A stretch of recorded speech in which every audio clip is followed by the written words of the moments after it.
So when you are going to work as a consultant, what type of project you are going to get as per our current market trend? So basically you will find here right now we are in one era where the new product, that is SAP S4 HANA, which is going to completely they are in the market, plus some companies still using the ECC6 or the old version of SAP, that is it may be EC6, maybe 4.7, whatever. So that means one old product is not completely removed and new product they are going to adopt. It's not new, in fact, since last 4 years. I got my first project on Simple Finance. That time it was Simple Finance on in 2017. So that's why it's pretty high time like companies started adopting the S4. But nowadays, very soon, SAP is going to completely stop the old product.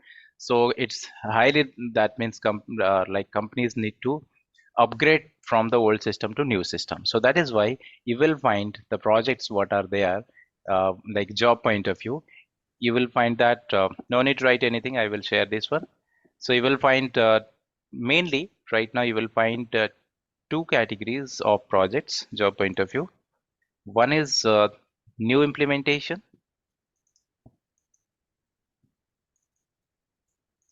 and another one is migration.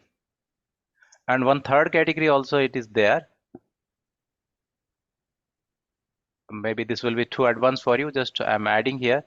Then in end we will talk about this one, which is also known as your central finance. But this one I will not explain anything today, because for this you must have a good understanding on these two. So what is new implementation? So it's very clear. New implementation means when a company is currently using some different application, and from there they want to move to SAP product, SAP S4 product or SAP product. So that is your new implementation. And in technical language, you must heard something, that is greenfield. Greenfield implementation. So greenfield implementation means completely a new product. So customer, maybe they are currently using Oracle, they are using PeopleSoft, any different. Even they are also in non-ERP system. So they are going to start the SAP. Migration means customer is currently using SAP product, maybe some old product they are using, and they want to migrate to S4 HANA. I'm sorry, since last 3 days I was infected with viral, so maybe my voice is not clear and all. Please bear with me. So ECC S4 HANA. And the central finance one is, it is also a high level migration where customer want to retain the old system, plus they want to adopt the S4 system, right? So these three type of projects you will get. If some rollout, maybe it is related to this segment, or let's say small migration, then this will be this one, or it will be a central finance migration. Now, in which area you are going to prepare? You don't know like which project it will be assigned if you are going to start your consulting career, or if you are going to change the project or change your job. So that is why you should prepare for everything, that whatever the project it will be there, so you can manage easily. So that is why I say initially companies are looking here the experienced candidate only whenever you are going to start your consulting career. As you know that in SAP there is no freshers jobs are there. So that means with this training you can handle successfully 4 years plus implementation experience. So that level in depth like job point of view is required, and with this that much project we are going to complete, or that in depth we are going to do. So let's start with the greenfield implementation. So that's why if you have checked my course content, there are two segments are there.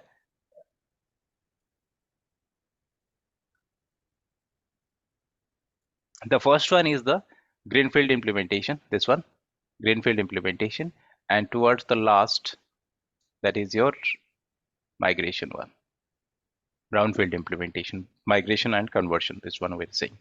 So what is greenfield implementation? Greenfield implementation, as I said, customer is completely new, so they are going to start from ABC. They don't know anything, or they don't have anything. So whatever the hardware they have, server and all, maybe it is going to support SAP product, or it may not. So that means from the designing the system landscape till the delivery, till the go live, each and everything will be it will be new.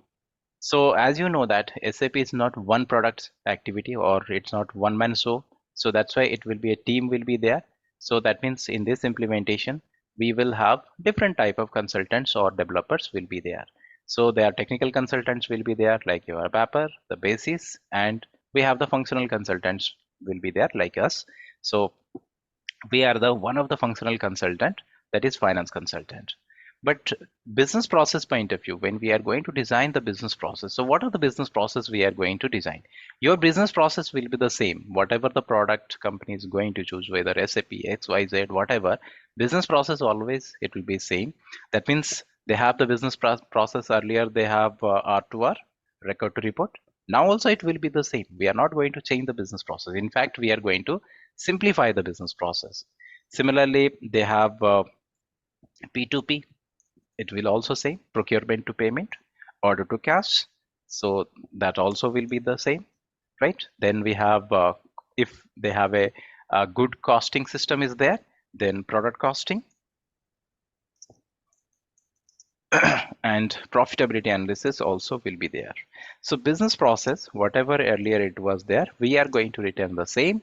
But when company are going for SAP implementation, they are going to adopt the best practice. Best practice means maybe right now the company is not currently working on ERP. So that is why when they are going for the best ERP product or SAP, so a lot of good things are also they are going to adopt. So that's why when we will see the activate methodology, the first phase will be the adopting the best practice. So that time I will explain in detail, but that also will be there. So that means if we are new to uh, ERP segment on right, or let's say right now we are using a small ERP product, lot of business process we don't know, we are not aware. For example, we don't know what is the plant cost calculation, right? So or we don't know what is the actual cost calculation, we don't know what is the variance analysis.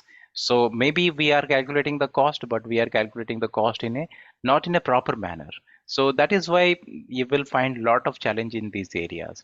And as you know, the product is FICO, or in very generic, we are saying that it is a FICO product. So actually, it's not FICO, or I mean, it's not one product FICO. It's actually two products.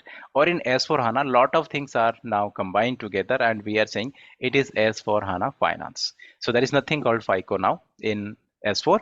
Earlier it was there when companies are earlier they are using this particular product. Earlier it was there the FICO. So now this S4 HANA Finance includes multiple technologies related to finance. So which going to help the business users or the process owners to simplify their business process. And that is what our job. So we are going to do the required customization. We will study the business process and we will give the best solution to the business so that in future their business process will be easy and their all the activities will be reduced.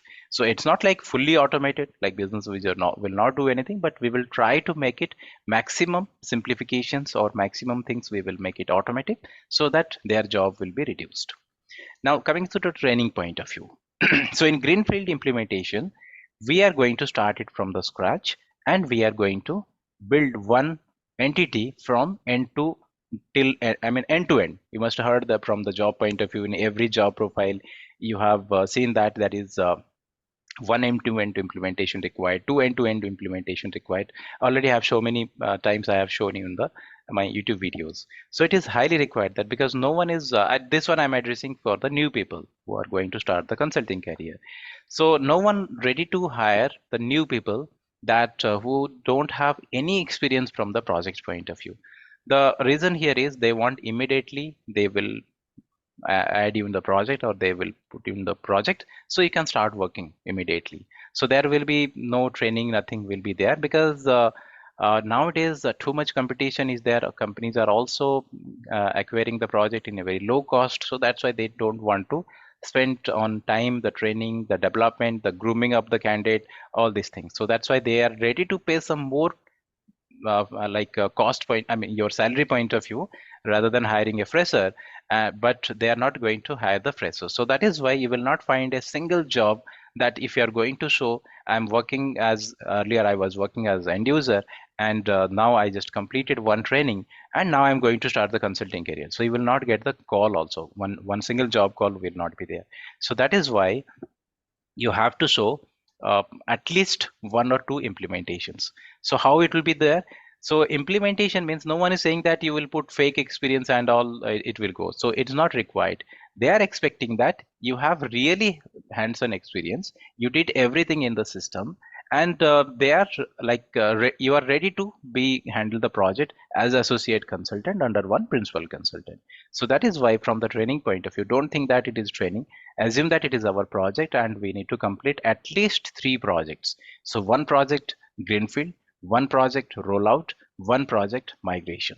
So you will feel the confidence. Then we in the interview segment, we will see how, as per your profile, how the modifications, all these things will be there, because right now it is not the time to discuss all this. But as per the every candidate's profile, this modification is required, otherwise you will not get the call. So your resume should be designed accordingly, which I will do later. Leave it. So project point of view, this much you need to do. And when you are doing, because I will do the demonstration, everything I will give you the assignments, each and everything we will do from the blueprint. But it is your job that you have to configure it in the system, and you need to prepare all the UATs, and you need to certain terms, maybe if you are not familiar, it's okay. So you need to prepare all the UATs, and you need to submit the UATs, because if you will not submit the UATs, I will not able to assess it. So that is why it is highly required that you need to submit these UATs. Whatever the configuration you are doing, that is not important, that can be rectified, or that I can check. But UATs, I need it. Your testings, everything, test scripts, everything required, so that I can check those, right? So that is why whatever the configurations we will do, that we will do it from the blueprint. Just I'm quickly showing one blueprint so that you will get the idea. This is not the only, I will share as much as possible different business scenarios whenever we are going to configure anything. So each configurations, whatever we are going to do in the system, everything should be supported by the business process, because hypothetically there is no meaning we are going to do something hypothetically. This is assume that that is no meaning, because ultimately business is there and we are going to do the configuration. So that is why this business process documents are important. This is just randomly I picked one. So now on the basis of this, we are going to do the configuration. So every business process should be supported by the business process. If you have any better business process, you can use it, or otherwise you can my business process. These are the business process which I gathered from my different projects. So important is doing the hands-on on the basis of one business process, and accordingly we can prepare the test scripts and we can test it whether it is going to work or not. Now coming to the business process, as I said, business process always it will be same.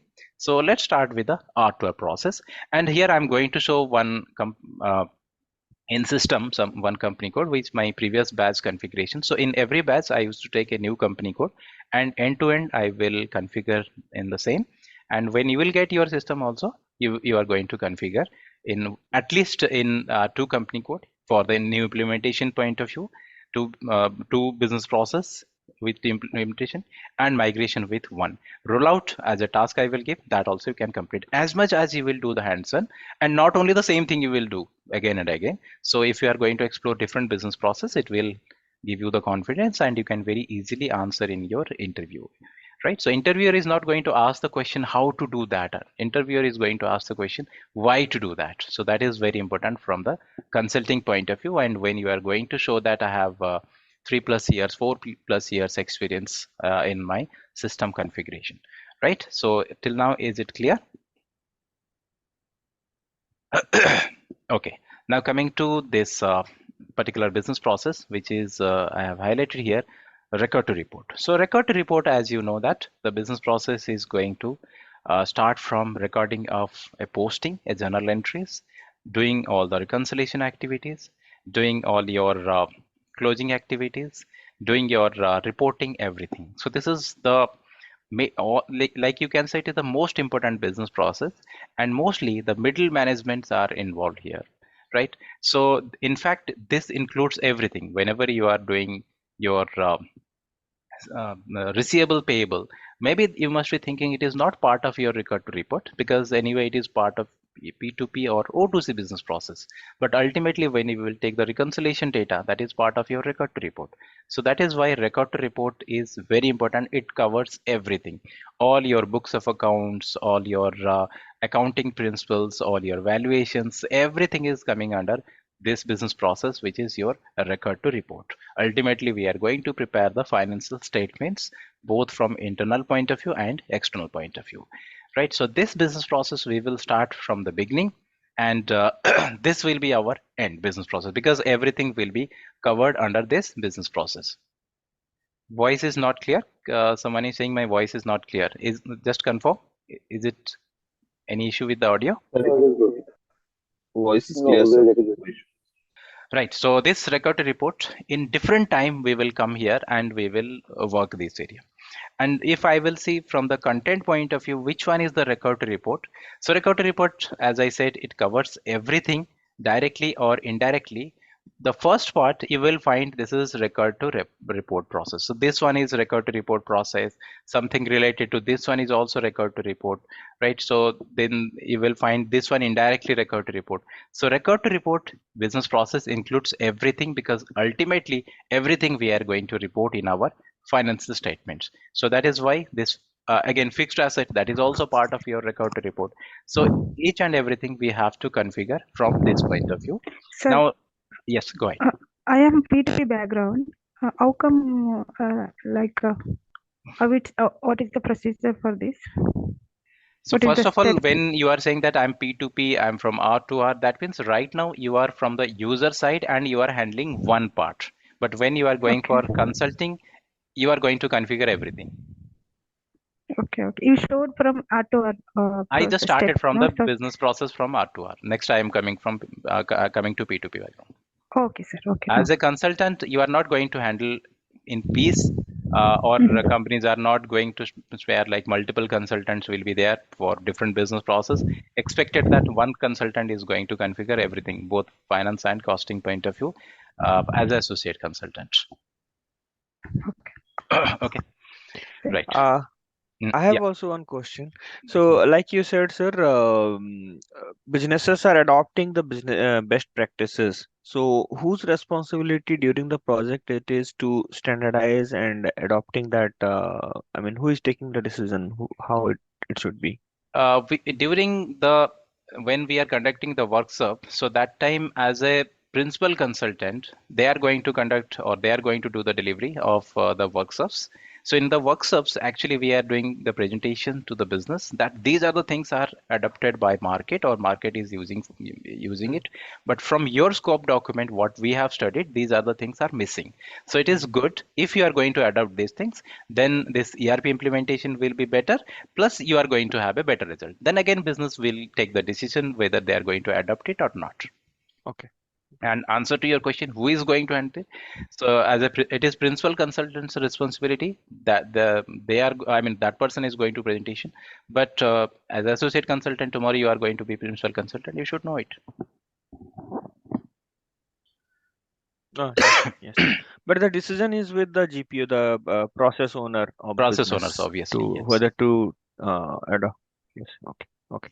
Thank you. Okay. So let's take one example. We are going to use S4 2022 version for our demonstration and for your practice point of view also. So I'm sure you are right now you are using any product of SAP. So look and feel almost everything is same. If you are not considering Fiori, which I will come later, then you will find almost same. So this is our easy access, which is your front end part, and the back end, the configuration which we are going to do. Right now, maybe you don't have access as an user on this site where we are going to do the configuration. And mainly we are going to spend our 95% time on this one as a customization point of view, and testing point of view. We will do some testing from easy access, but mainly I will give more focus on the Fiori, because this one is not new for you. You are already using this system on ECC side. So a couple of areas I will show in the demonstration, but most of the thing I will give you as assignment. Fiori, every application we will explore in detail. So I will in some time I will come to the Fiori. Fine. So now let me take one example from my previous batch. So here, let me see here something. I'm checking one company code here. All the SAP standard company codes are there, but we will not use any SAP standard company code. We will take our own company code and we will configure. Now here you can see some technical informations are there. And right now, when you are posting different transactions from your user point of view, maybe you are using this one, maybe you are not selecting manually, system automatically going to choose this one, right? So we have different type of ledgers are there. So two things are there, one is your ledger and another one is GL master, GL general ledger.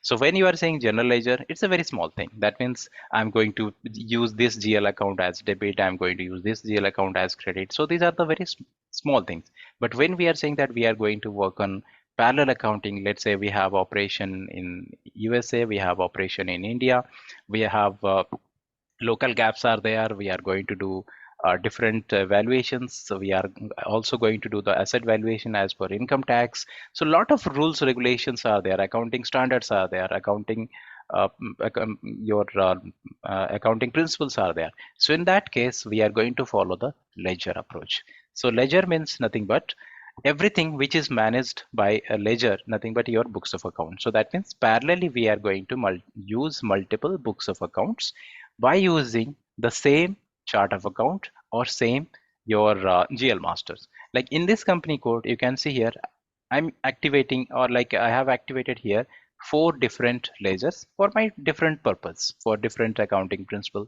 or for a different reason, for a different purpose I have activated this one. Now how it is beneficial for me, I can prepare different type of reports. So when users are going to post the transaction, so user can post the transaction by selecting different ledgers if I'm going to give the manual option, or user is going to post the transaction automatically if Pradeep user is going to work on ledger N1. So by default, when I will log into my system, I'm only going to post the transaction in my N1 ledger. So then in final, the consolidation point of view or from the reporting point of view, all the data are available and we can use it for the reporting. So this is part of your R2R and it is our initial settings. So that means with one company code, with one chart of account, we can activate multiple ledgers for different type of requirements. Okay, for example, if I will talk about why I activated this N1, you can see it is linked with a local gap. So for my asset valuation, I'm using it. So in asset, we are going to use parallel accounting and parallel valuation. Now let's check it, whether it is exactly the same way it is there or not. For that, I'm going to check some documents which are related to asset just to verify whether it is these two ledgers are there in our reporting or not.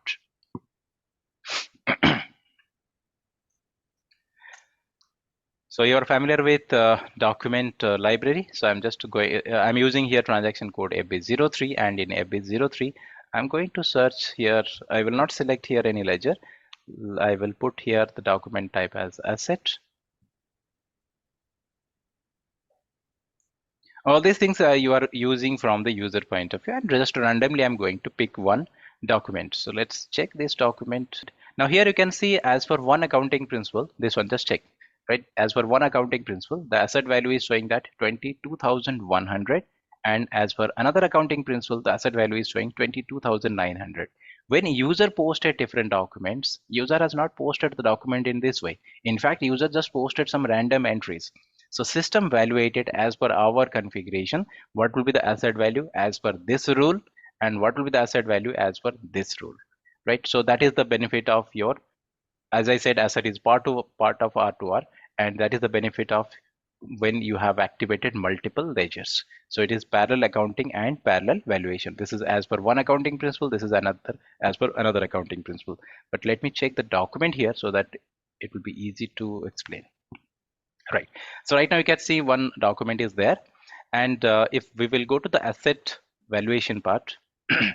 So what is this right now? The ledger, you can see the ledger is 0L, which is activated here, which is also known as your leading ledger, but in detail we will configure once we will do the configuration point of view. So as for this particular ledger, and here asset value is valuated at what price? The asset value is valuated at 22,100, as it is valuated as per one accounting principle, as it is valuated. So that is why I can see in this report right now, as it is valuated here, I can see here it is valuated 22,100.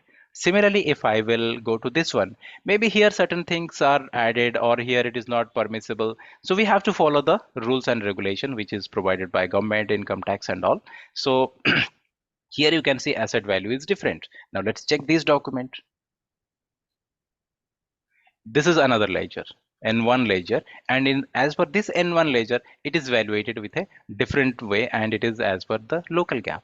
So this is the benefit of using parallel accounting with multiple ledgers. So when you are going to use parallel accounting with different ledgers, so we are going to have the benefit that user is going to post the transactions randomly, but we can play with the data. We can have a better command on the adjustments, the reportings, all these things will be easy for the management for the reporting point of view, right? So record to report, it's not easy that in one short session I can explain. Like you can say that whatever we are going to do, any business process we will take, so in end of the period, it is part of record to report. So all your month end activities, all adjustments, everything is a record to report. And finally your preparation, trial balance, your balance sheet, P&L, everything is part of this particular process. Fine. So record to report includes, like if you'll check content point of view, what exactly includes record to report. So record to report, as a record to report, first we will design our org structure.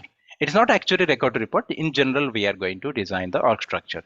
Now let me show you whether in this company code we have designed the org structure or not. So we are I'm using here the company code Z200. It's a wrong selection is there. Yeah. So that's why at that time I was not getting the document. Right. So this Z200, which I configured, and let's see the org structure related to this particular company code. Right. Now here you can see sales is there, purchase is there, plant is there. When we are going to take the implementation project as a team, as a company point of view, so that time we can't say that we are from the finance team and we are only going to do the finance, or company will say we will do it. So it's not like that. So each and everything should be or need to be delivered. So project is not one person activity, as I said. So always you are going to work under team and multiple consultants will be there. Now that's why I can see here, like I just keep expanding and you can see it's multiple informations are there. So when we are saying that we are going to take the business process is not as per the product designed by SAP. For example, when we are saying P2P, so P2P involves procurement is there, which is logistic. P2P involves finance is there, that is like your FI. P2P also somehow it is related to your cost calculation point of view, so which is costing. SAP designed their product as per their whatever the delivery they are giving. But business process also before SAP it was there. So that is why when we are going to handle, or we are saying that we have the knowledge of end to end, that means you are part of team and you have also, like you work already other consultants. So when you are going to be part of one project, so you are going to closely work with your logistic consultant, with your procurement consultant, your SD consultants, your production consultant. Now training point of view, here we don't have other consultant, because in your project only you are going to configure everything, right? You are not going to get the support of other consultants. So that is why when I will demonstrate and when you will practice, you have to configure everything, at least whatever it is required. So maybe it will be extra burden for you, but it is going to give you the return. So for example, if we are not going to configure the logistic part, the lot of business processes are not going to work. Example, your P2P is not going to work, because without having the purchase order, GR, how can we will have the invoice? Without invoice, how can we will make the payment?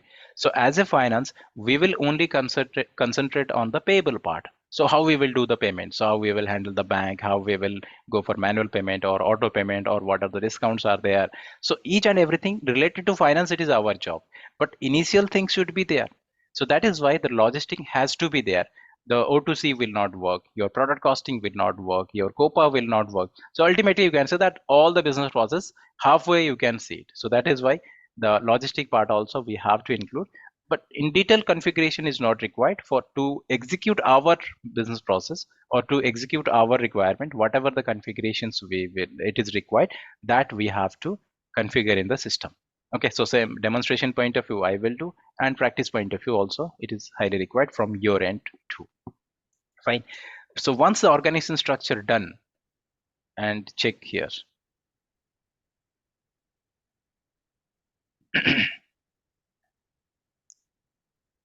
This is the organization structure, which includes finance and logistics. So when I'm saying logistics, this includes MM, SD, and production point of view. But before that, first weekend, we will spend understanding the system architecture and all from the technical point of view. And it will be just overview. The unit one will be the overview. So once you are familiar with the system, then only we can start doing the hands-on. So once it is done, next we are going to do some general settings. This is not related to business process. You are defining a finance layer, you are doing a document settings, you are doing a field settings. So these are not the settings related to business process or a particular business process. But this one is going to help in every business process, because postings, when you are posting the transaction, if the period is not open, then obviously you can't post the transaction. Not one particular business process, you can't post a transaction for any particular business transaction. So that's why these settings has to be there. Once it is done, then only we can start doing the configuration related to business process. And business process point of view, as I said, this part is your related to R2R mainly, but R2R is there in every other topics. Okay, so mainly this one is related to defining different ledgers, accounting principles, so related to your ledger level posting. So all these things we will configure it. So this one we will not able to end it once we will start, because as I said, this will be our end topic. This will be our first topic and this will be our end topic. Transaction posting with a cost center and all. So once it is done, then like for example, you must be thinking cost center is part of controlling. Cost center is not part of controlling. When we are saying that we are going to work on controlling, if we will see that what are the topics are there. So one topic you found here, that designing the org structure. This org structure includes end-to-end everything. Then we are going to do the global settings or general settings. Then we are going to configure the ledger settings. Then let's say I'm going to introduce here the cost center accounting. Now you must be thinking that cost center accounting is related to controlling. No, cost center is not part of controlling. When I'm saying it is controlling or costing, management accounting, anything you can say. So under this costing, mainly what we are going to do, we will calculate the product costing. Again, product costing includes, I will come to this part. Product costing includes your plant cost, your actual cost. Again, in actual cost, we have preliminary costing, we have target costing, we have simultaneous costing, we have actual costing, followed by other processes. So product costing, another one is COPA, profitability analysis. Earlier it was known as COPA, now it is known as margin analysis. Then we have something called inventory valuation point of view, material ledger. These are the different areas where you will find right now business is not good, or this one you will find that most of the time companies are not using earlier, whereas in S4 it is mandatory. And this is the area where you can show your expertise and you can negotiate with your package, because even consultant with good experience, they are not good in this part, material ledger, product costing, right? Because maximum time you will find that product costing is there, but it is not fully implemented. They are not, they have just stopped the process after plant cost. They never implemented the actual costing. But now as SAP popular, or product is now settled, so companies are adopting different areas, and which is highly required. And margin analysis one you will find in every business, not only in manufacturing. You will find margin analysis even in the service industry also.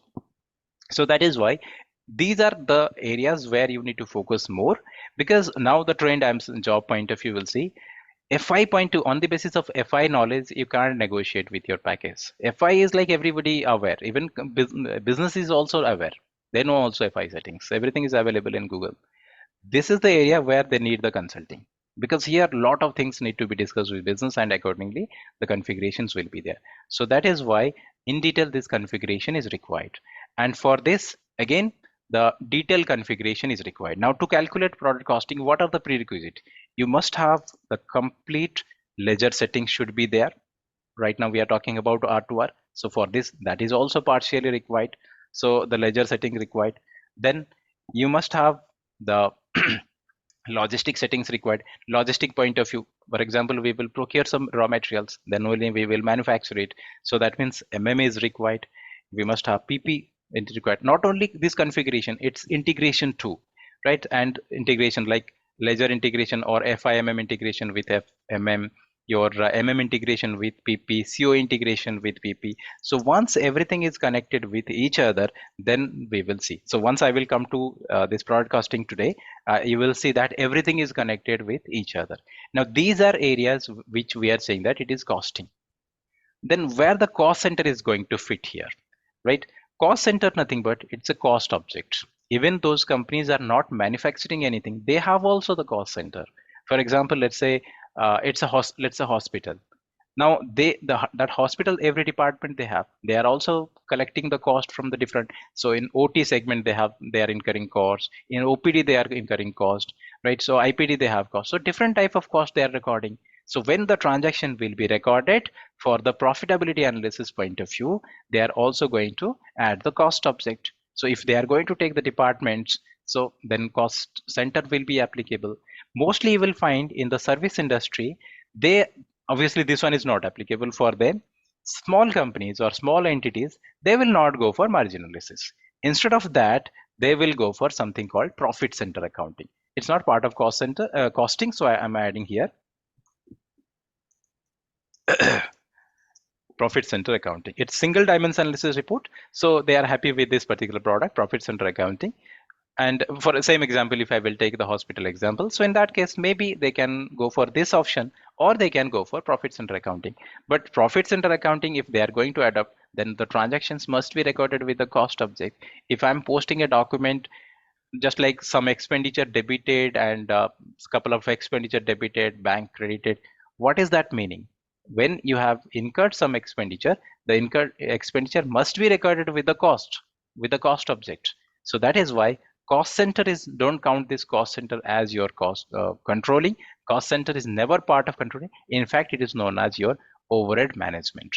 In general, we are saying it is part of controlling, but it is not part of controlling. So that is why I have included this one, not with the costing. It is part of overheads. So that's why I have included this cost center and something related to the, or all the activities related to cost center. So again here, let's say cost allocations will be there, your month end activities will be there. When we are doing the month end activities, then again reconciliation will be there. So that is related to R2R, right? So in business, mostly finance users are not familiar with the cost center. They are just recording the transactions and they will transfer the cost to the costing department. After that, whatever the activities they will do, okay, so that will be handled by the costing people. So that's why finance users are completely unaware about the use of cost center or all the activities related to cost center, because it is related to, it is part of actually product costing. So but it is actually related to your normal posting of transaction. So when I'm saying just creation of a cost center, it will be handled by the power user. Then other activities, everything will be handled by either it will be consultant during configuration, or it will be handled by the costing team. So finance users are not involved here, but without cost center, no postings are possible. Just randomly, let's take one document. Again, I'm taking a finance document. You will find that with this finance document, cost object is there. Same company code I'm using here. Let's take this document, suppose. Now in this document, you can see cost center is there. So that means all our cost, the 3 lines cost, whatever I have recorded, this cost I have recorded with this cost center 5,000. Now next, if we will check this is my finance data. If I will check my cost center report, you can see here cost is recorded there through finance, but ultimately the balance is 0, right? It's because this cost center I have created for a specific reason, and this cost I allocated to my cost of production calculation. So that's why this cost center is 0. So that means from this sender cost center 5,000, we have taken this cost to our cost of production calculation, and we transferred again here primary allocation, secondary allocation, all will come from the cost calculation point of view. But why I introduce this cost center? To make the FI entry simple. So when finance user is going to post a transaction, they are not going to bother like in which cost center, how much cost they will record. They will just take the normal GL account, salary or electricity or whatever they will record. By default, all cost is going to record in this cost center. Then costing people, they are going to transfer this cost from for their cost of production calculation point of view. So that is why whenever any cost will be recorded, it will be always linked with a cost object. There will be hardly any transaction will be posted without any cost object. It may be cost center or it may be order. If you are saying that this cost, this expense, or this revenue, particularly let's talk about the cost right now. So if this cost is related to our operation, then definitely the cost should be recorded with a cost object. I'm not saying cost center, I'm saying cost object, because there is one more cost object is also there, which is internal order. So cost center for a long run we are going to use, and internal order we are going to use for short run. But cost object has to be there, and these are part of your ledger settings. Fine. So all these things we are going to configure during our initial settings, which is your related to R2R process, and we will do month-end activities. These are all your month-end activities. This is now onwards you can see all are your month-end activities. Similarly, initial settings, then after that all are your month-end activities. And when we are saying month-end activities, it is related to your R2R.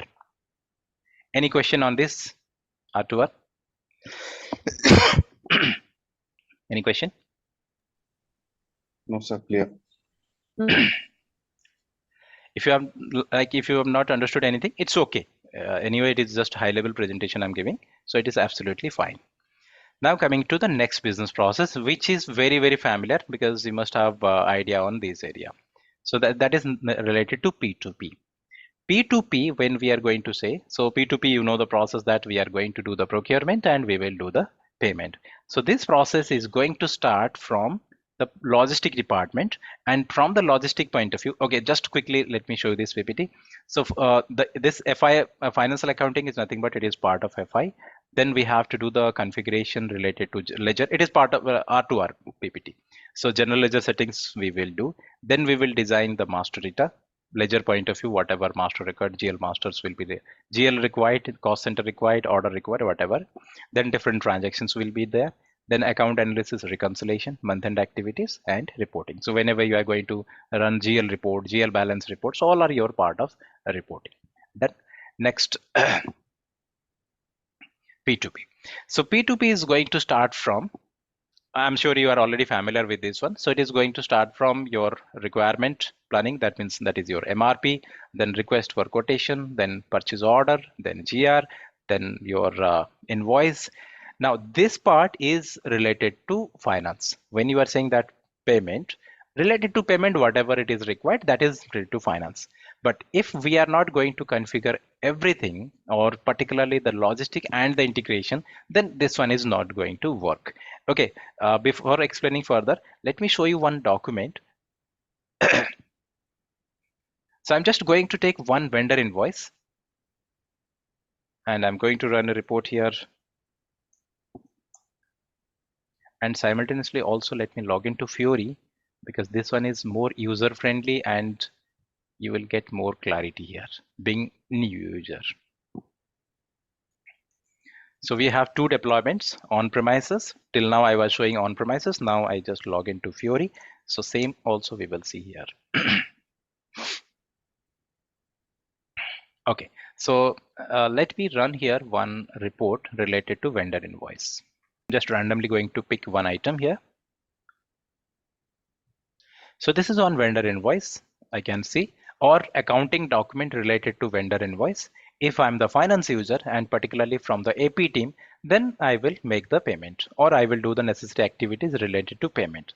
But if I want to see the source document related to this particular vendor invoice, so a couple of more documents I can see related to this particular vendor invoice. My original document number was 51,000, the vendor invoice. But related to this vendor invoice, I can see some more document. That means there is one purchase order is there. With reference to this purchase order, some material document is there, which is nothing but your GRN, goods receipt note. With reference to this, some accounting document is there. And finally, we have the logistic invoice is there. And finally, we have the accounting document. So this is the result of your FIMM integration. And the same document, let's check in Fiori. Right, so what document I'm looking here? I am looking here the purchase order, and this is my purchase order last 49. So I will search with my purchase order. or the purchase document.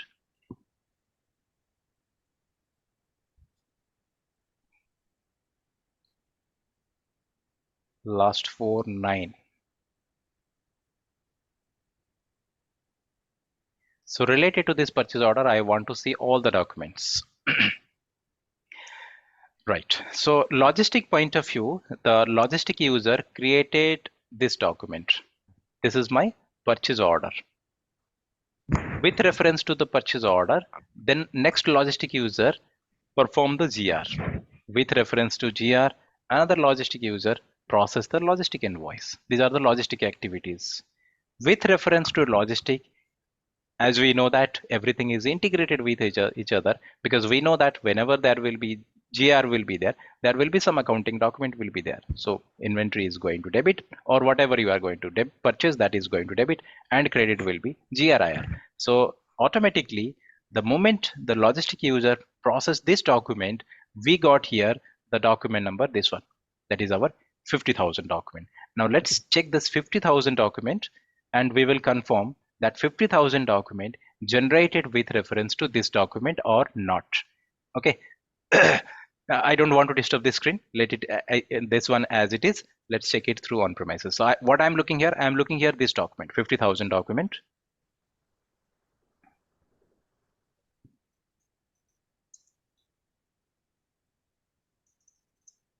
Document number 50,000. This is my no, not this.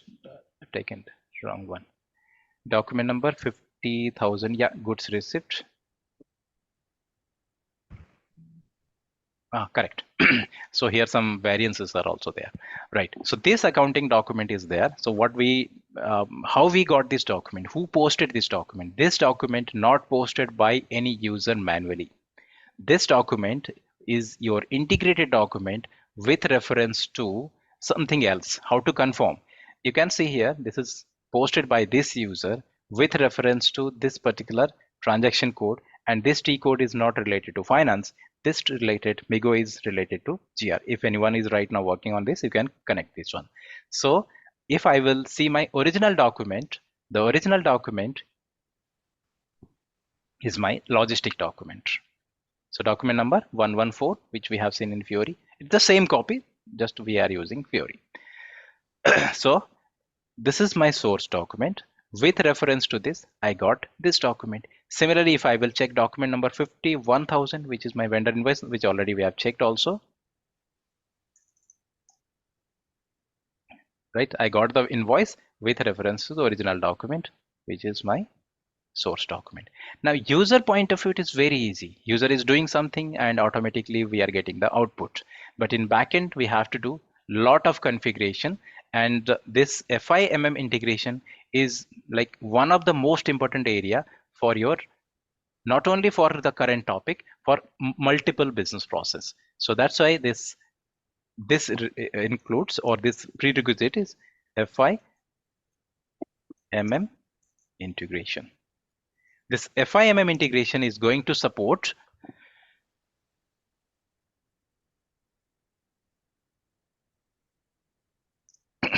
of course P2P, procurement to payment, because all the process what I was showing, it is result of this P2P. Then it is also going to help us for cost of production calculation. There also we will see this point, cost of production, and asset accounting too, plus material ledger also. Because right now in this document, you can see some, not this one, last one. In this document, you can see some variances are there. Because of some, maybe there is a change in price from the vendor or due to some reason. I don't remember what the scenario, but variance is there. Now this variance should be absorbed, or it should be reported. It should be captured and it should be reported in that particular inventory valuation. So two things are there. One is your inventory reporting, another one is your inventory valuation.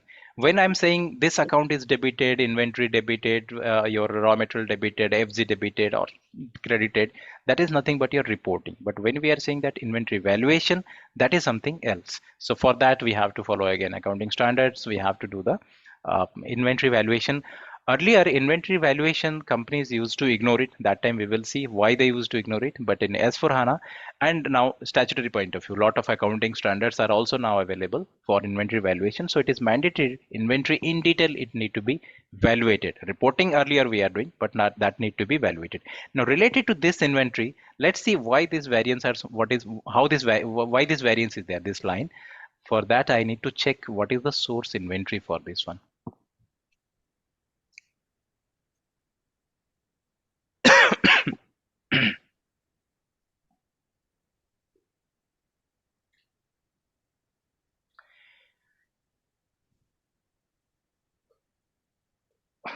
102. So related to material, it's a material number 102. Again, this is part of your P2P. I mean, directly it is not part of P2P, but prerequisite is integration is required. FIMM integration is required. So material 102 and which period? I need to check that too. 7th period.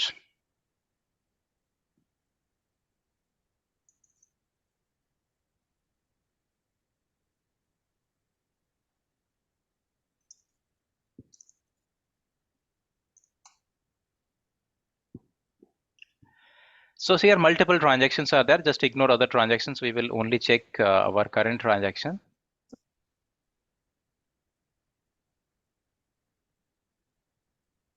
And what is the variance here? Variance is 370, where I can see the 370. Here it is. Okay, check this difference. So that means this material initially evaluated with a different price. You can see later we purchased with a different price. Because of that, there is one difference is there. There is one debit entry. And this one is also further adjusted with invoice 2. During purchase order, it was evaluated with a different price. And that's why you can see 370 debit is there. With another transaction, there is also credit posting is there. As we perform these activities in the logistic, so because of that, I can see the inventory reporting is also there. This one is your inventory reporting. So inventory debited report, this variance debited report, but this is your valuation. So this outcome is your inventory valuation. This outcome is your FIMM integration or P2P. So under this P2P, we are going to do the FIMM integration and we will test it, because today whatever I'm showing, these are all your test scenarios only, that which already happened. So FIMM integration is very important because this one is going to help us to understand the P2P process. Then it is in future, it is also going to help us for cost of production calculation, plus material ledger point of view, just now I have shown, and asset accounting point of view also it will be there. Quickly, let me show you one document related to asset accounting. Again, the moment we are saying asset accounting, it is R2R. So how in asset accounting, this one is required. That means if you are going to purchase the asset through logistic, then it is required. You must be thinking that we will purchase asset debit and bank is going to credit, but in reality we never purchase asset. The PO should be raised, the vendor should be identified, vendor is going to supply, then invoice will be raised, and finally we are going to make the payment. So that is why it is also connected with your asset. Now same company code, let me check one document related to asset. So here also the logistic part is there. So purchase order created, then next like your accounting GR document is there, then as it is asset point of view, some more documents are there, then finally we got the accounting document and invoices, vendor invoice is there. So that is why P2P is also connected with your asset. So this one is supported with this content.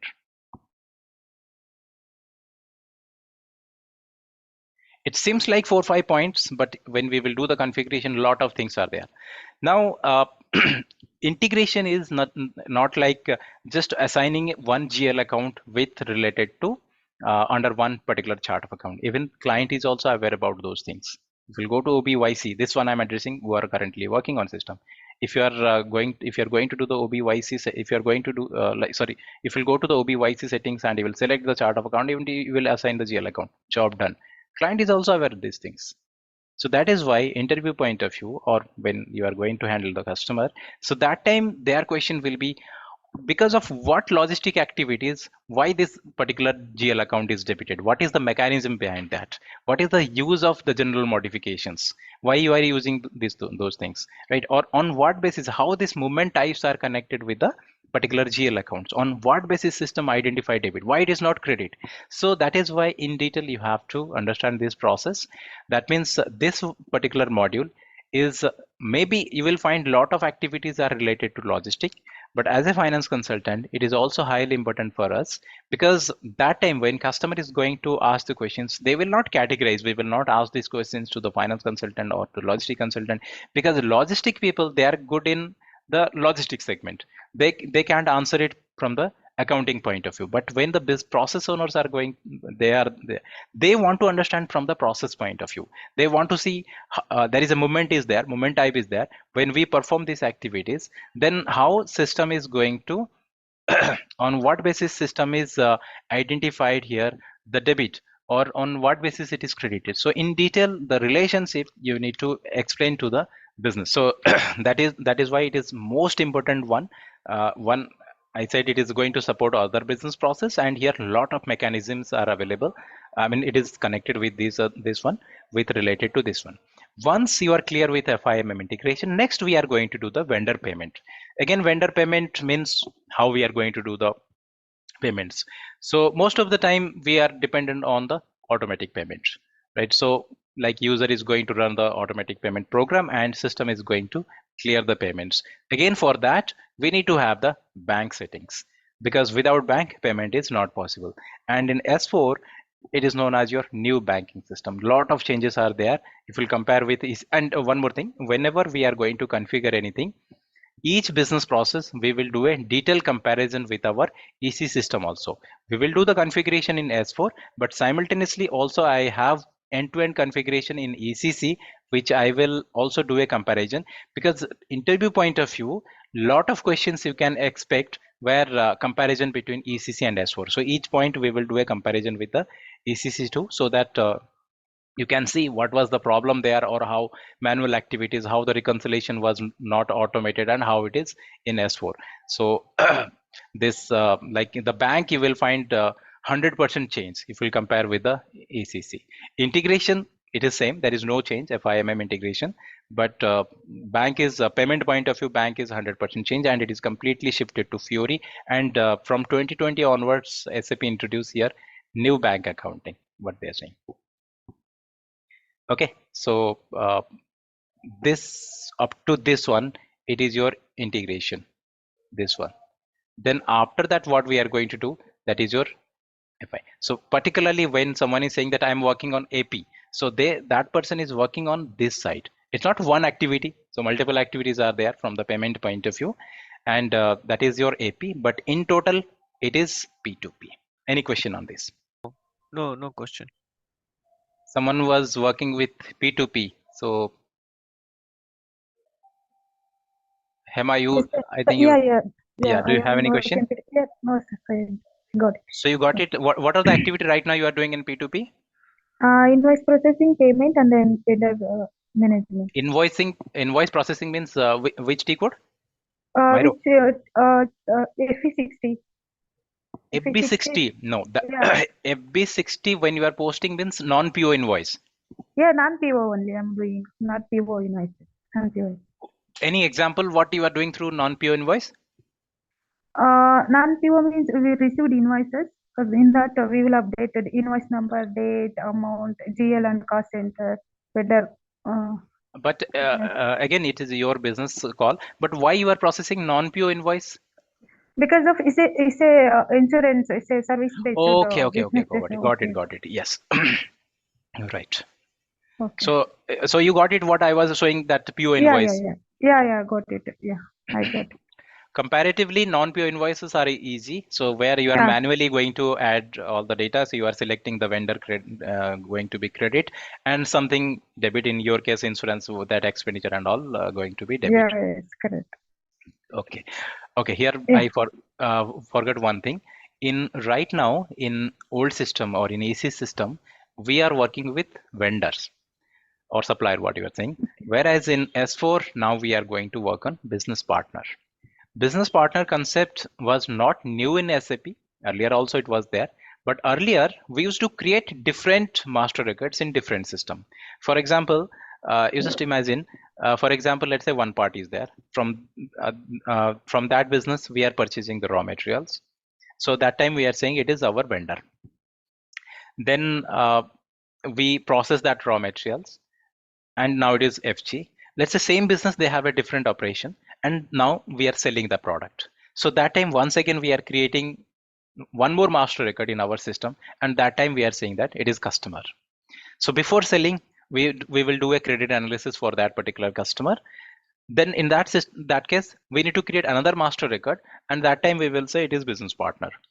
We have CRM system. In CRM, we have to create another master record. That time we are saying that business partner with a different activity. So that means one party in different systems, we are creating multiple master records. Somewhere we are saying that it is sold to parties. Somewhere we are saying it is a customer. Somewhere we are saying it is a supplier.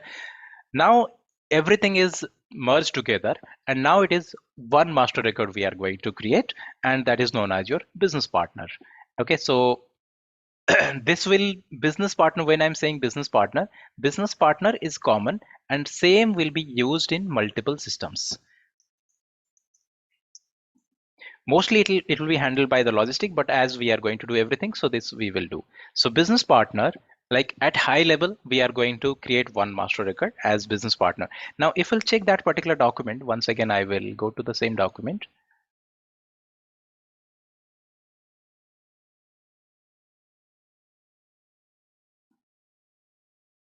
This one, right? Business partner, we will get it from the vendor invoice.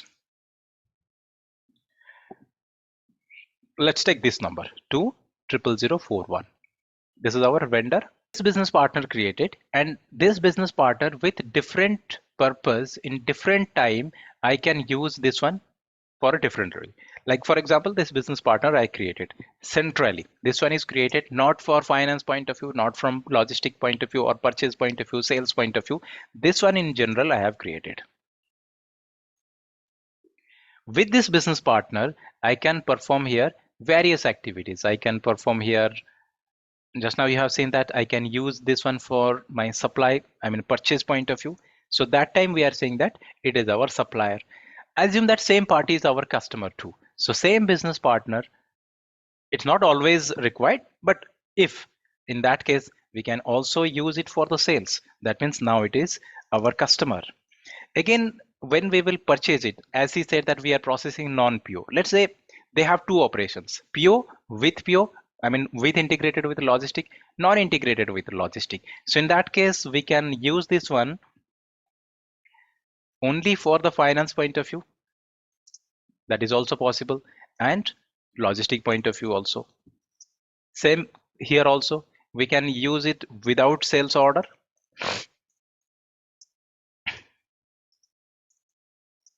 With sales order. We want to do a credit management, credit analysis. So that time I can also activate credit analysis role. Ultimately, my master record is business partner, and in different time, we are going to activate different roles. So as per the need and as per the configuration. So role activation is very simple. The user can select a role, but the backend configuration should be there.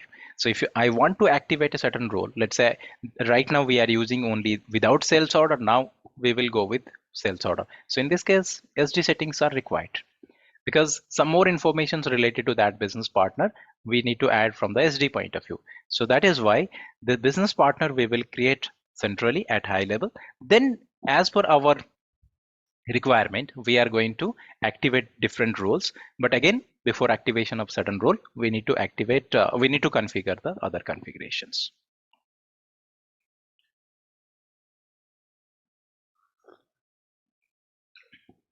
So till now we have seen the R2R process and the P2P process. In between also we have seen the something related to asset in different way, because R2R covers asset also. Now coming to the next process, which is your order to cash. Just opposite of purchase, when you are going to sell something, and we are going to, for that, what is requirement. So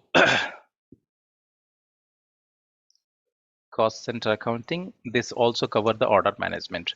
Order management is a very small tool which you are going to use in multiple places. This one we are going to use in R2R. This one we are going to use in production order. We are going to use in asset also. So at different time we are going to use this particular tool.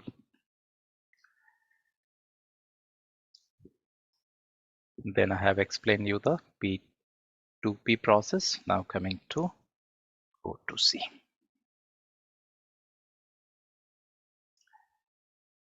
Again, here also if you'll see the same process. So accounts payable is purely related to finance, but before that the integration must be completed. So invoice, this here invoice processing with logistic, without logistic. C is doing without logistic. The process what I have shown with logistic, and we will also post some AB60 entries, but which is very easy.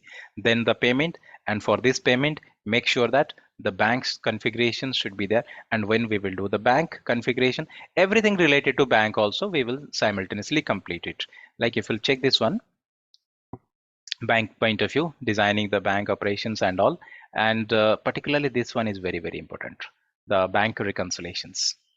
So right now if you are doing manually bank reconciliation, you know how difficult it is comparing two set of data from banks, like what the bank statement we have received from the bank and your system data if you are not using SAP, and how difficult it is, because it is very tedious job actually.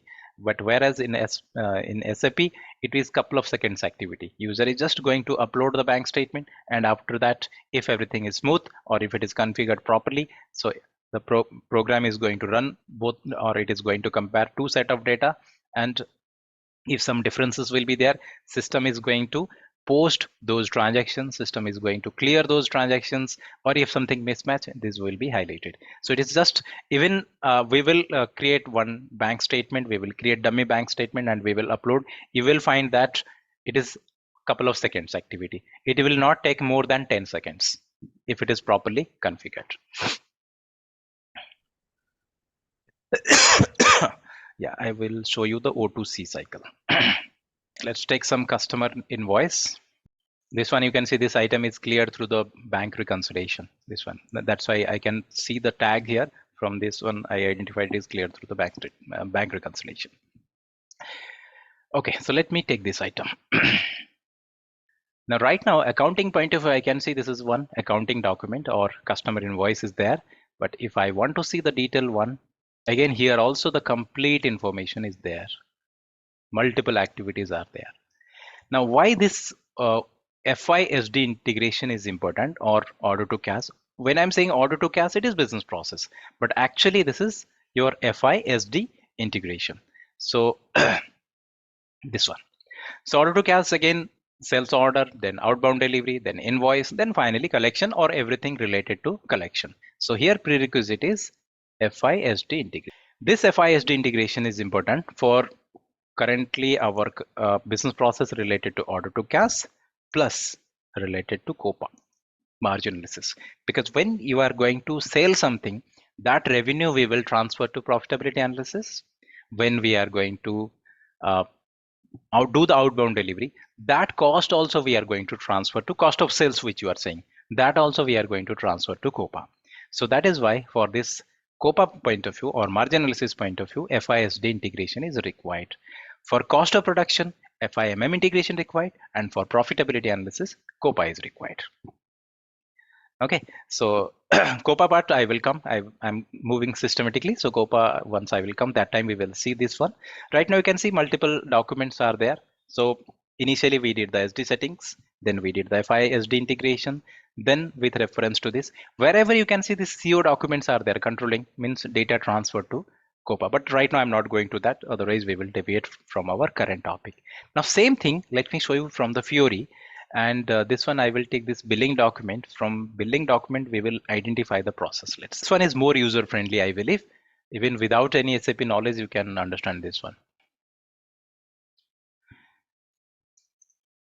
3 4 5 3 5. I got this document. Let's analyze this one. Again, here also business partner concept will be there. So that means when you are going to do the sales order, so business partner with sold to party role should be activated, or that particular functionality need to be activated. Now I want to see the process flow. So one order created, sales order, with reference to the outbound delivery done, then invoice, then accounting document, which is your invoice. With reference to this invoice, we got the accounting document. Then it is cleared. Then it's, you can see message there fully cleared, and all the information related to our FISD integration, which I can see in this particular applications, right? So I want to see the partner information.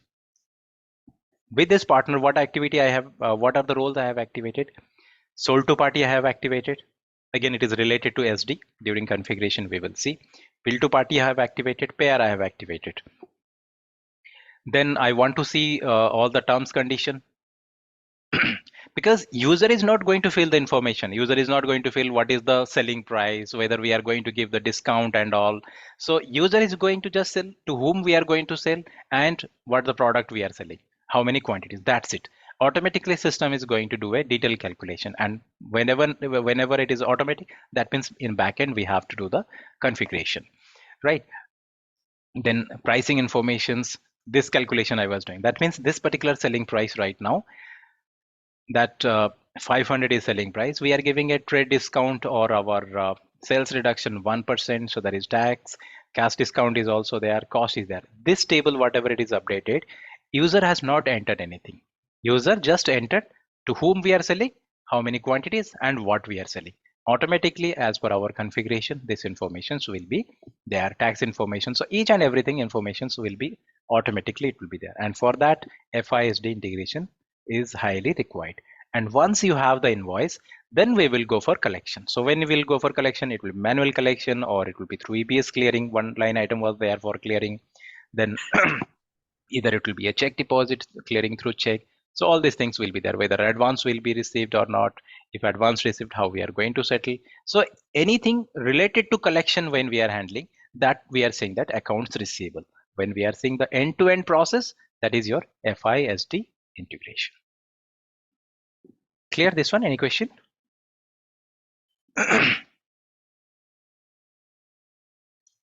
I'm clear, sir. Right. Till now, what I have explained, these are all easy process, because everything related to finance point of view we are exploring. Right. In total, till now, what I explained, if I will see what are the important areas from your project point of view and from the interview point of view. Mainly, you will get questions from FISD integration, FIMM integration, or some part related to asset accounting. Asset accounting, of course, it is important, because everything related to asset is very important. Let me show you the content once.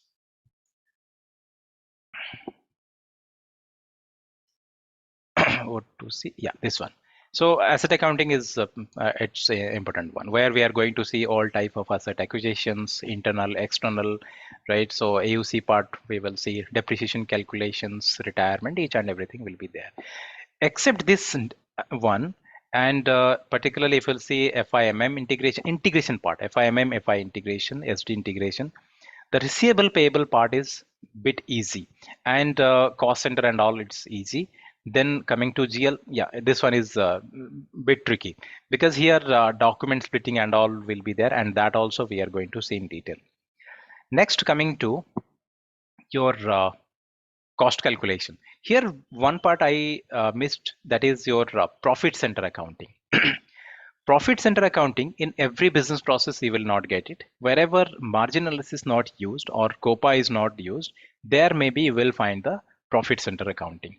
So comparatively, profit center accounting, it is easy, but we will add it, because we will explore the document splitting part, right? So a couple of documents, let me show you from the document splitting, so that you will get some idea. Document splitting and segment reporting, it is part of again R2R process. So here you can see some profit centers are there, this F100 and F200. Now this document, it's a sales invoice, but this one is not integrated one. Like the previous document, we can't see here the logistic part, because this one is non sales order. That means manually user posted these documents. Here no integrations are there. Okay, now if we'll check this document accounting point of view it is correct, but reporting point of view it is not correct.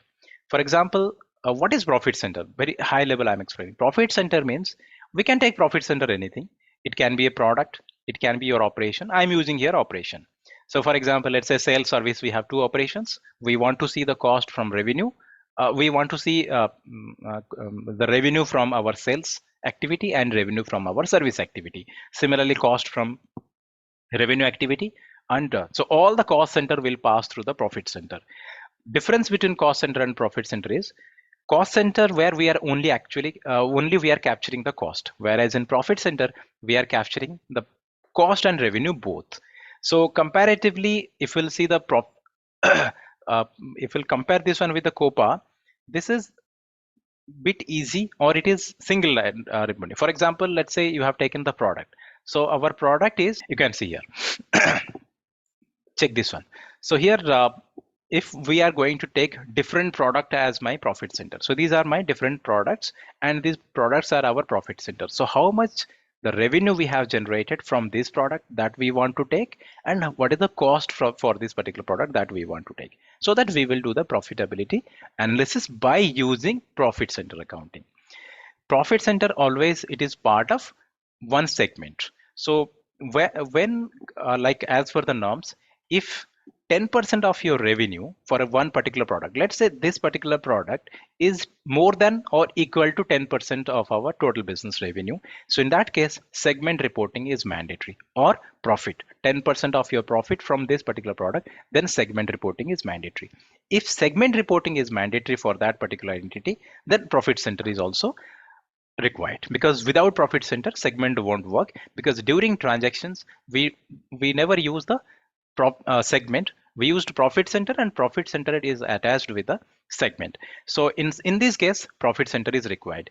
Or where profitability segment not applicable, they don't want to go for all these complications related to profitability segment, although it is definitely it is the good one, but the business process is very simple. Let's take her examples, insurance. In that case profitability segment is not applicable, because they have a very simple business process. They have few products. Let's say this insurance products, as they can take the profit center and they want to do a cost and revenue analysis. But let's say segment reporting is also applicable. So that means in that case two requirement, segment reporting is required.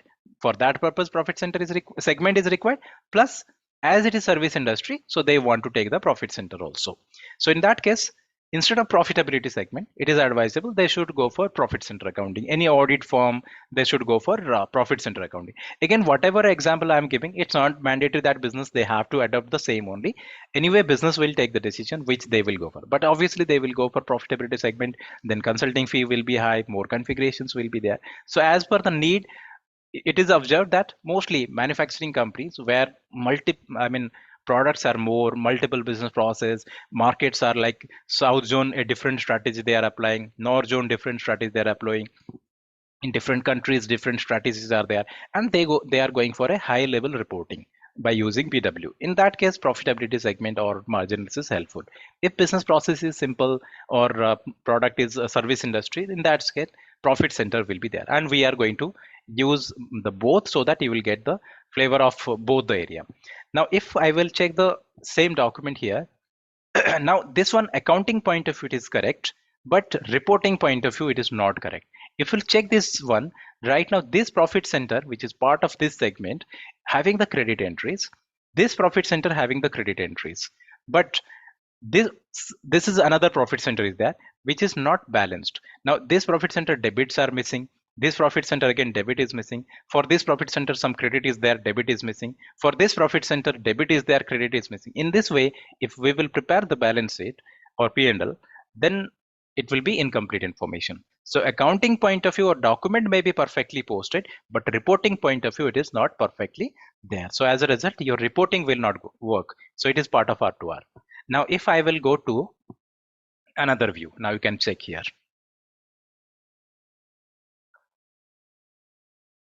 Now it is properly balanced. So you have equal debits for your profit center F100, and you have equal credit for your profit center F200. Now this document we got the result after document splitting.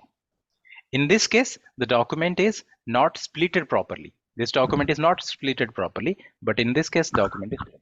So we have active splitting, passive splitting, and zero balance splitting are there. So in different scenarios, we will see. This is one area which is also very important from R to R, document splitting. Fine. I missed this one. Okay. Now coming to the next one, what we have here. Cost center, I have given some idea, which is actually we will use in our product costing as well as for recording of the transaction. So these are the different activities we are going to do with the cost center accounting, recording of the transactions, the month-end allocations and all. Then coming to the main part, which is your product costing. Product costing means when you are going to calculate the cost of a product, that is known as your product costing. It seems very simple, but it is too much complex. So product costing again includes plant cost. Then we have cost object controlling. Now, what is plant cost? What is the prerequisite for product costing? All till now, whatever the configuration related to GL, the ledger settings and all, FIMM integration, PP settings and all its integration, CO settings related to cost center and all the activities related to cost center must be completed before this product cost calculation. Now for this particular plant, what are the products I have? It's already done, just I'm showing the end result. So here it's showing that one finished product is there, 104, and I want to see here this particular product, what is the plant cost? It's already calculated. Just I want to show you here.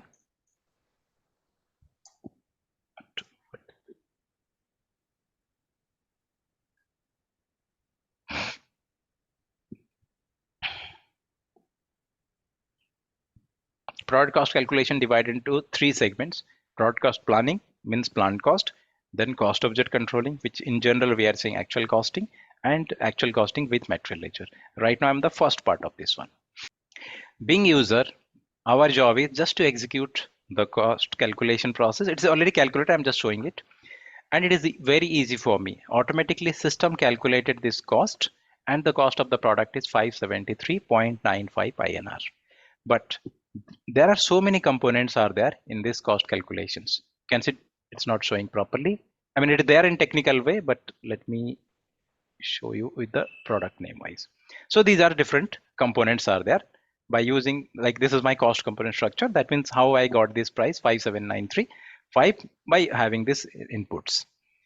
Now, so many things are integrated with each other. If I will expand further, now what is the prerequisite here? As I said, the detailed configuration related to CO should be there, because this includes different type of my cost centers, right? So if you'll see here, if I will show you the cost center hierarchy for this particular entity, these are different cost centers I have. These are the standard hierarchy related to cost center, and we have used different cost centers in our cost calculations. Mainly, you will find in your cost of production calculation, your operation cost centers. These cost centers, actually it is integrated with the PP or production cost centers. But in entity or in organization, we have other cost centers are all there. Like some service cost centers are available, right? So we have some other cost centers are there. So that is why it is responsibility of the CO team, the costing team, they have to do the cost allocation in the month-end activities. So when they will perform the month-end activity related to cost center, again the reconciliation document will be generated, and those reconciliation documents are part of R2R. Month-end activity related to CO will be handled by the costing team, but output which will be generated, reconciliation document, automatically it will be part of R2R, which is your reconciliation process. Now if you'll check your cost run report, there you will find these three cost centers are there: 1001, 2, 3. 1001, 1002, 1003. Then here you can see some 9000 is there. So if you'll check that diagram, the cost calculation, yeah. So here you can see every cost center is linked with certain activities. Because when you are going to manufacturing anything, we don't have any automated process in machine. You are going to put all your raw materials, and other one you are going to get the finished products. So we have different processes are there. Somewhere we are doing welding work, somewhere we are doing some assemble work, somewhere we are doing some electrical work. So these are different processes are there, and under one process multiple activities are there. So this one is closely integrated with your PP module, because operations need to be designed in PP and cost will be calculated in CO. So parallelly it will work, then only we are going to get the output. Here in advance, we have calculated this particular cost of this product. That means like when, although maybe a demonstration point of view, I have executed this one on 22nd October, but this activity should be done in advance before commercial production. So that means if it is just budget, you can say. We are saying that if we are going to calculate the cost of, if we are going to do the manufacturing of the product, as per historical data, the cost of the product will be this much. Then once you will go for actual cost calculation, so it may be the same or it may be more. So this includes your material cost. Wherever you can see different material components, this includes material component, material cost. This includes various type of activities related cost. This includes overhead cost. Then this includes, here you can see semi-finished. It is also this scenario is related to multi-level cost calculation, because when you are manufacturing something, that FG includes semi-finished product also, right? So SFG also separately calculated. Suppose I want to see the SFG cost, which is right now it's showing. This is 515, which is included in my final product, but separately I want to see that particular one. Let's take that one, 107. So FG cost is showing 573, and here I can see semi-finished product is also there. So what is that semi-finished product? 107. I want to see that cost because it is calculated separately and it included here. Separately means user is not going to do any separate activity calculator, then they will add manually. It's not like that. System automatically calculated, but I want to see that price as well.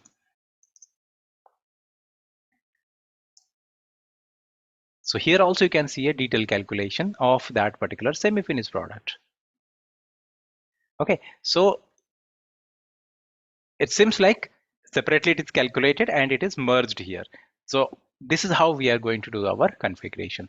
User is just going to run a report, couple of seconds activity, but backend system is going to calculate it in such a way that that particular product component includes everything. So here it is calculated 515.27 and which is merged here. That includes some additive cost also. I can see. So every component I can see here. And if I need more details, then I can just double click one line and I can see that. So this is our cost calculation topic, but it is 1/3 of your cost calculation. And from your content, it is plant cost.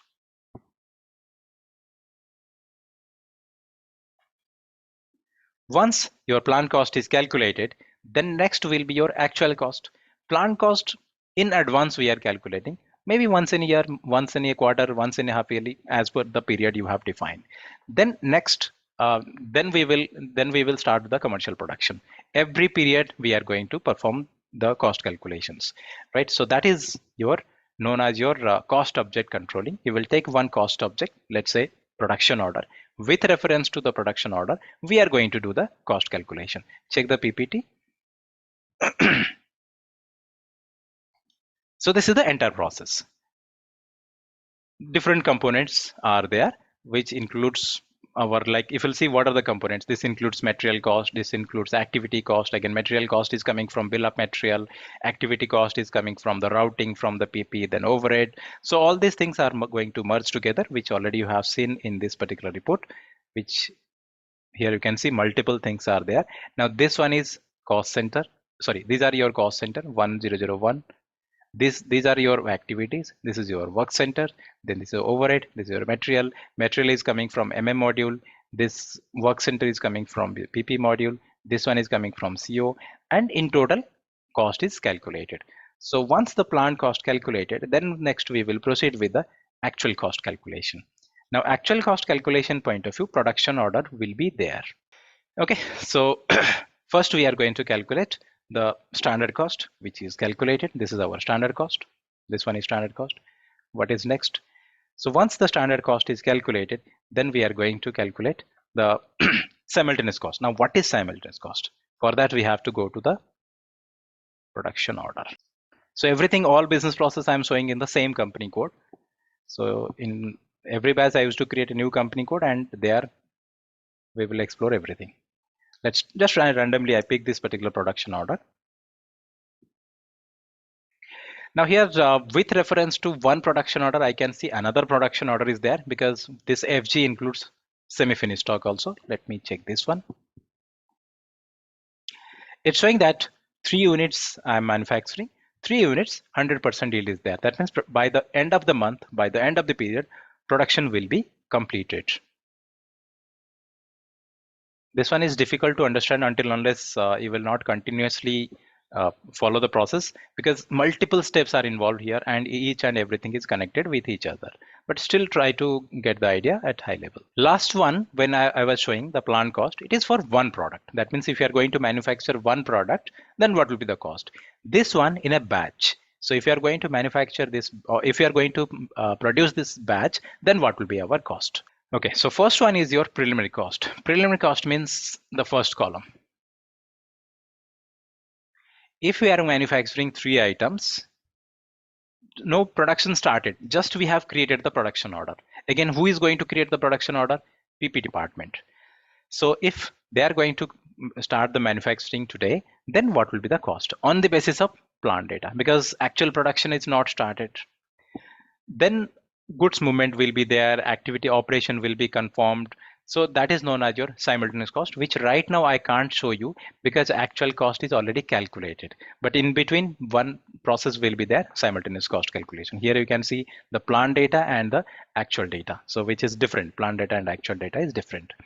Okay, so first preliminary cost calculated, then simultaneous cost calculated, then target cost will be calculated, then finally we are going to have the production receipt. So initially when we have calculated the simultaneous cost, so that time the overhead is not calculated as a part of process, and initially the activity cost is also not properly calculated. So whatever the product we have received, the production receipt is there, that is not properly calculated. Like material component, material part is properly calculated, this activity is not properly calculated, and the overhead is also not calculated. So that is why we will go for the month-end process, which is known as your re-evaluation of cost. So during simultaneous cost calculation, during simultaneous cost, production order created, operation started, material cost is properly calculated, but activity cost is not properly calculated because we don't have the data. Actual cost we will get in the month end only. Overhead is also not calculated. So that's why we are going to do the period and closing activity related to production, product costing or production order. So reevaluation of activities at actual price, because the actual price of the activity we will calculate only in the month end. So that will be calculated, overhead will be calculated, then end result will be either it will be variance or it will be your WIP. Here you can see some differences are there, right now. Means your plant cost and your actual cost difference is there. Of course, it will be there.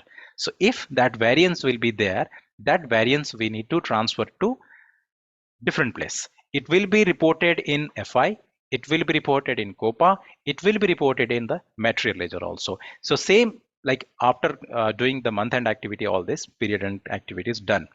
Next, same figure I'm going to show you in three different places. First, let's see whether we are going to update the difference in the product or not.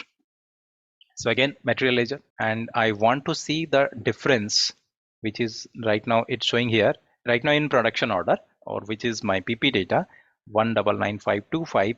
It should be reflect in the material ledger. Right now in a different product, now you can see here with reference to that particular production order, this one is reported. Okay, let's first identify the production order. So what is the production order? 152, 1000, 152, 1000, 152.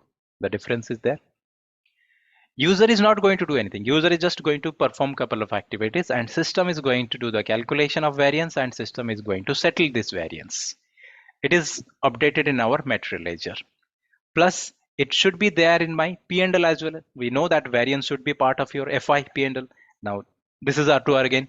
So I want to report that variance, or it should be reported in variance in my GL report with reference to that production order. that one is reported. So it will go to FI report or your P&L. If you have internal profitability analysis, then it should reflect in the COPA as well. Let's check that too. So here multiple other line items are there. You just ignore. We will check our current line items, which is this one, 199525. So when the variance we have calculated, so it is settled in COPA report, it is settled in finance report, it is settled in materializer, because three different users are there which they are going to use different. Materializer will be handled by a different team. This one is handled by the finance team when they will prepare the P&L, and this one is handled by the management reporting point of view internal team. But output generated and it is there in there. So now if you understand this process, first we have calculated the plant cost, then we started doing the operation, various type of cost we have calculated, then end result we have calculated the variance, and that variance we have settled in the month end. But again, within this around 30 activities will be there, different type of activities we need to perform, then only we are going to get the end result. User is not going to do all this. Everything we are configure in the system, so user will just perform couple of activities and end result will be there. Second case, if production not completed, let's say this month production not completed and today is closing date. So in that case, something completed from the batch. Let me take another production order.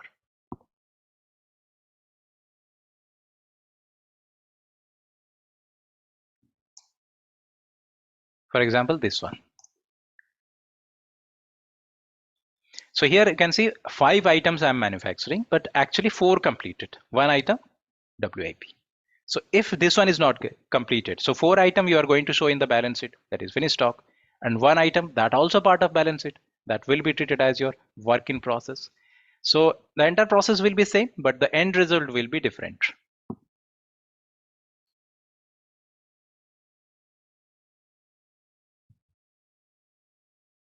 So here the WIP value is showing, again it should be internally calculated, need to be calculated in the system. So the WIP value is 3431.60. So that should be reported in the finance, in the balance sheet. Check that. Production receipt, that is FG. Whatever items not completed, that should be recorded here. So with reference to production order 154, 154, it's there, right? So this one at a go we are going to complete this production cost of production calculation. This one, this is my plant cost, this is my actual cost, result analysis, WIP calculation, and variance analysis. So in between lot of activities we need to perform. And simultaneously also we will work on COPA, which is known as your margin analysis, because when you are saying COPA, that is the previous term where few activities are there, and under margin analysis so many activities are there, right? For example, this is a COPA report I'm showing. Like for example here, let's say when we are going to profit center and profitability analysis, profit center, whatever the result, cost and revenue analysis, profitability analysis also same. So when you are taking profit center, just a product, operation, anything you can. But suppose this is, you can see here, this is the revenue posted. No, not this one, this one. This revenue posted here. Now with this revenue posting, I want to include multiple segments together. Okay, for example, if I want to see the profitability segment, so here I have included customer, product, I can include here sales order informations, here sales organizations are there. So many characteristics as whatever I want I can include, which is not possible through profit center accounting. Otherwise both are the same result it will give. But weightage point of view, profitability segment is going to give you more weightage, because it has more options, like it is known as your multi-dimensional report. So if you are selling something, we will take that sell. Now this 1800 also it is there in the FI. Let's check the FBL 5 and report once again, customer invoice 1800. So how we got it? Again, source is your original document, is your sales document. So when we perform the sales invoice with reference to the billing document, we transfer the data to finance. It is your FISD integration. Plus, if USD integration is there, so this 1800 I transferred to my profitability analysis. Now this data is part of my order to cash as a process integration, and it is part, close it. It is part of my R2R because ultimately the reconciliation data we will take into our balance sheet. So this one is part of my R2R O2C both, and this 1800 also we have transferred to our profitability segment internal reporting point of view. Plus we are doing cost of sales. When we are doing the outbound delivery, that time we are doing the cost of sales. So when this figure, if you'll check, like here, if you'll see what are the items are there in the profitability analysis point of view. So revenue we will transfer to profitability analysis. This sales deduction, it is also cost. It will be also reported in the FI. That is your discount. The same should be reported here also. 18 is also reported. You can see GL account 4000 and 3007. 4000 3007 plus its balance sheet item. So in COPA we will not take balance sheet item because we will only take the P&L items. Now this is again balance sheet item, just ignore. But I want to see the cost. So when we will do the outbound delivery, with reference to that, the accounting document also will be there and COPA document will be there. Let's check the complete history.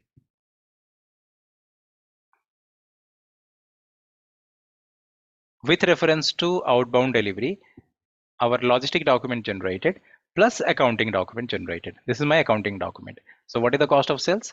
114790, which is reported in the FI. That is also there. So everything, whenever we are going to perform any activity in the finance, simultaneously through any cost object, we will transfer to COPA. If you are saying cost center I'm using as a cost object, then it will be reported in cost center and we will take into cost of production.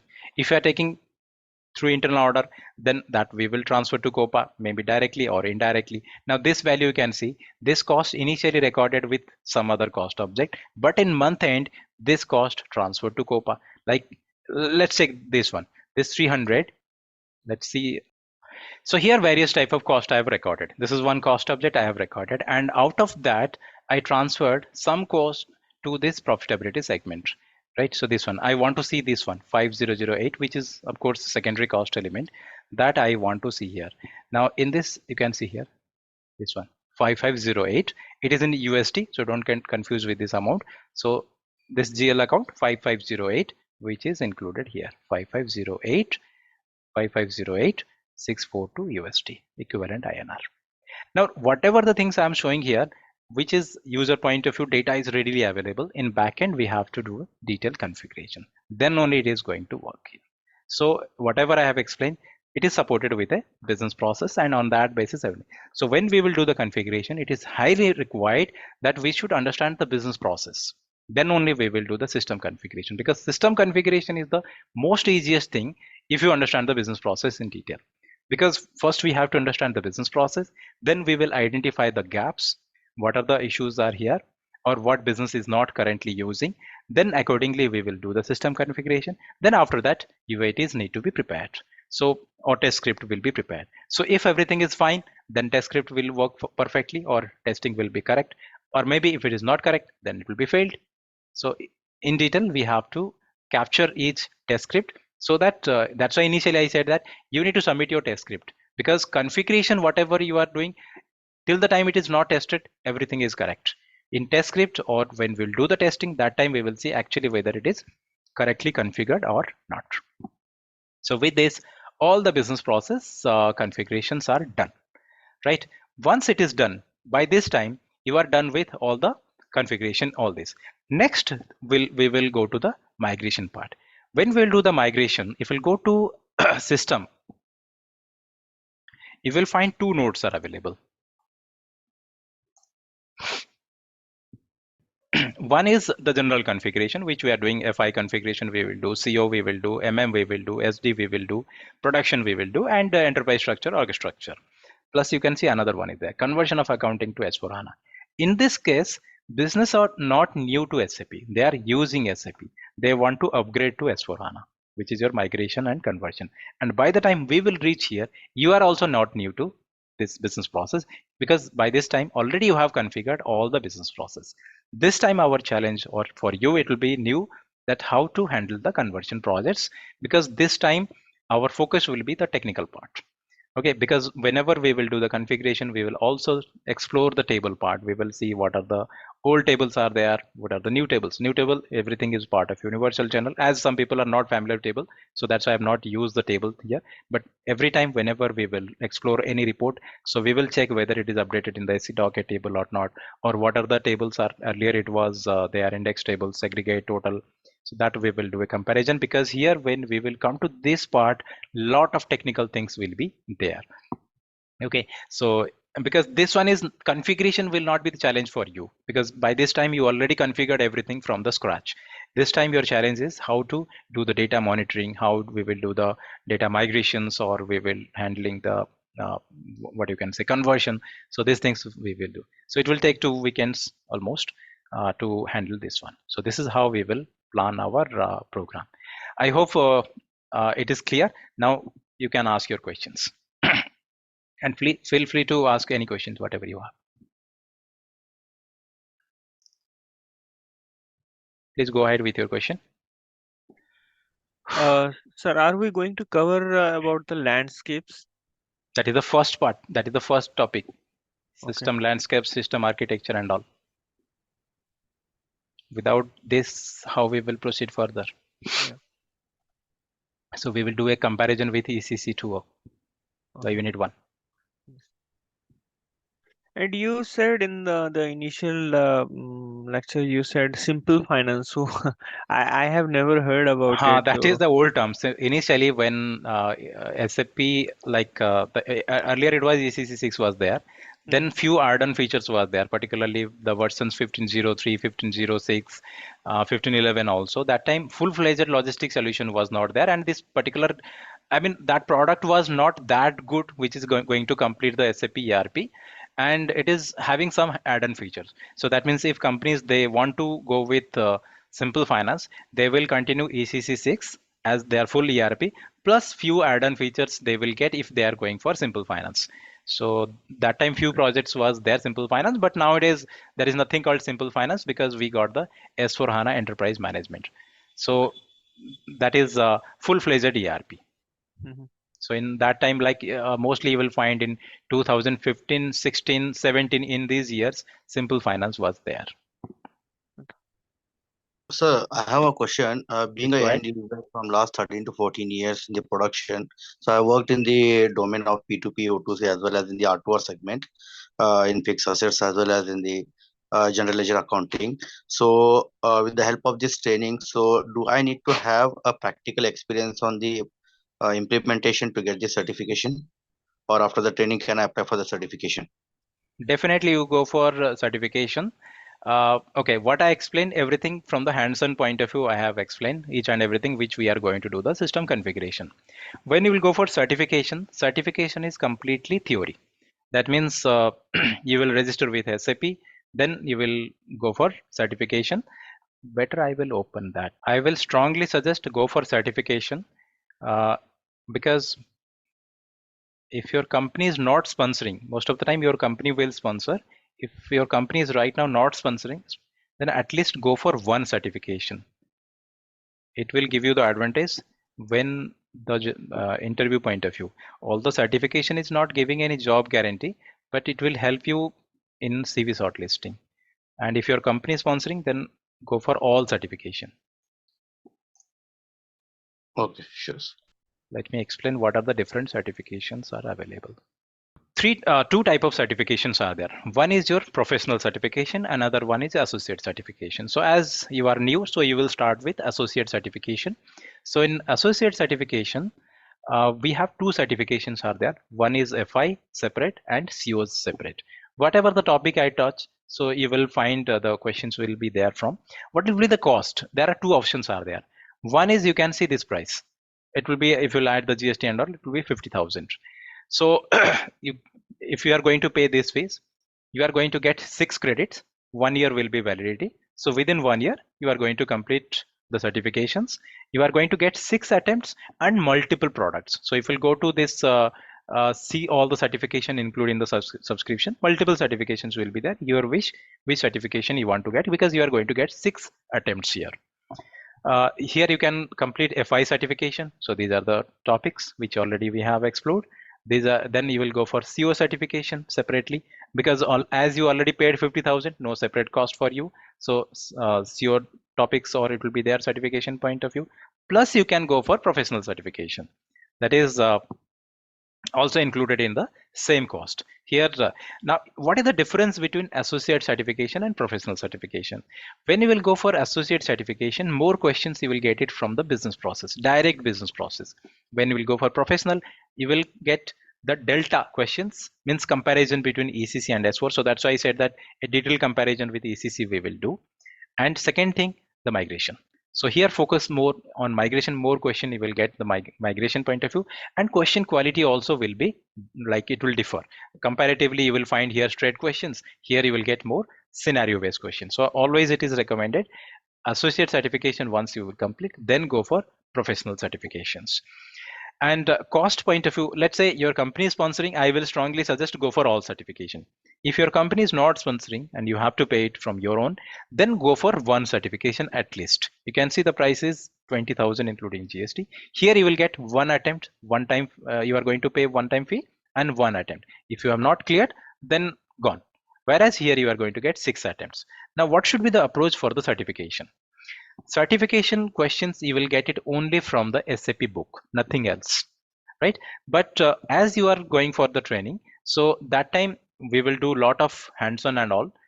Let's say we have completed one topic, unit 1 completed or unit 2 completed, immediately one time read those books. So those books are bulky, so it is multiple times you can't read. Almost you will find that if you combine all the books, 8 books will be there, it will be more than 2000, which you can't multiple times you can't read. But I will suggest at least go through the particular material one time. Let's say particular topic completed, then go through this thing. Then from my presentation and from your that material, you will get some inputs. Prepare your own notes. Once that one is ready, then take the mock test. So I will activate the mock test, take the mock test. So around 600 plus questions you will get from the mock test. And it is like in software, you will log in and you will take the test. Time will be there. So exactly you will feel the same certification feel. So then evaluate your score, how much you are scoring in the mock test. When you will feel that you are scoring like more than 80%, because what is the passing mark here? In every exam, passing mark will be different, but it will come some around 65%.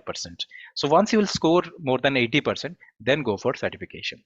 So certification is completely theory based.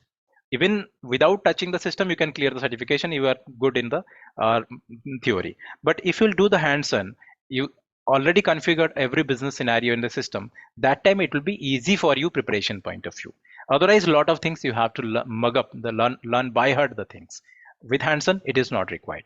So hands-on will help you to give you the practical experience, practical exposure, and this theory is going to clear the certification.